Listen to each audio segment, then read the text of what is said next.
happy guy. No, before we head into the analysis, I just have to say Klaj is like absolutely adorable. Like we went out last week and he's so happy to be in Fnatic. Yeah. He told us like his life story, like, you know, I was about to join this team and then Fnatic called and I'm so happy. So it's really nice to see people actually like still like enjoy the stage as much, and he acknowledges it. You know, they have some work definitely after that early game. So let's take a look at it. Let's take a look at the replay of the first disaster and when we all together called out, this is game over.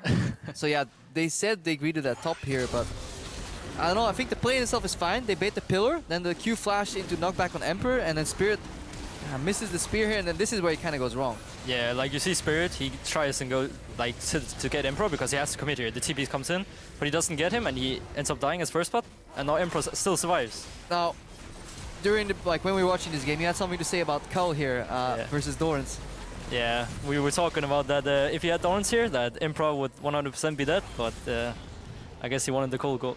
Cold gold, yep. Greed is not that great on Kog'maw. I think the reason people go Cull on Kog'maw is because it, you know, improves the gold flow and the scaling, but for me, it just puts the extremes too far apart.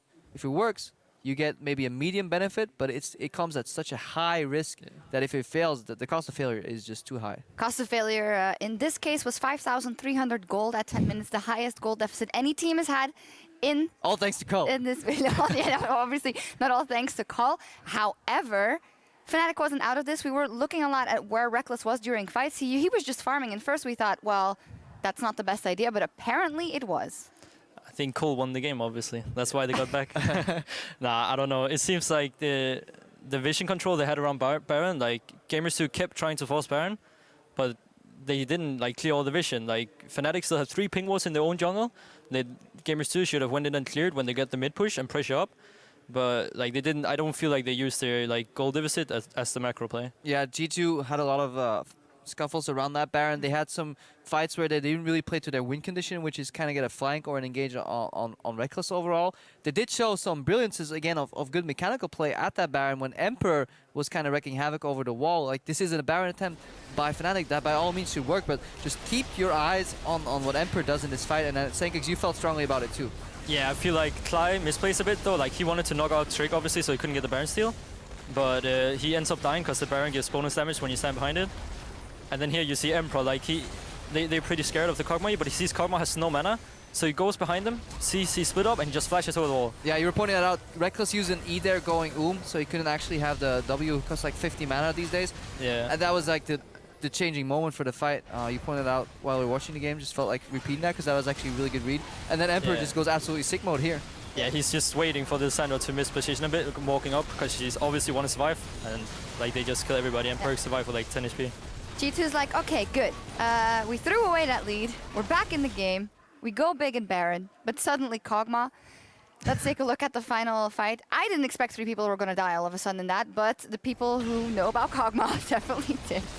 Yeah, I feel like the fight just starts out really badly for Fnatic, and especially Rekkles. Like, he gets ulted here by both Nautilus and the Rumble, and he's just zoned out. But just look at what Klaj is buying enough time, because the engage was a little over-eager, but there was 4 members on Klaj, while Rekkles, who gets double ulti, doesn't get bursted down, and that's G2 not playing to their win condition, which is just kill the Kog'Maw with CCs. Once all the ultis are down, Rekkles... And yeah, he's just beast mode Kog'Maw.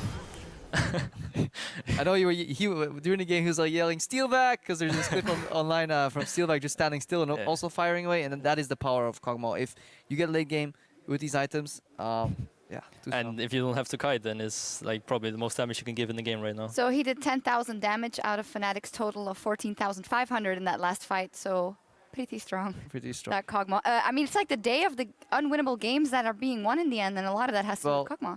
Dying or winning it. Shouldn't be one is the worst part for me. I feel like Europe today, in terms of macro and vision, took a really big step backwards, because all these games should have just been like, push the waves, deep vision, push them again, Baron. But that's, I mean, it makes for very entertaining games. It's fun to watch. Yeah, I'm on the part as well of throwing against the Kog'Maw, so yeah, it's PG. But maybe we'll see some high-level strategic play in our last game of the day. One more top-tier contest to play out today between Vitality and H2K.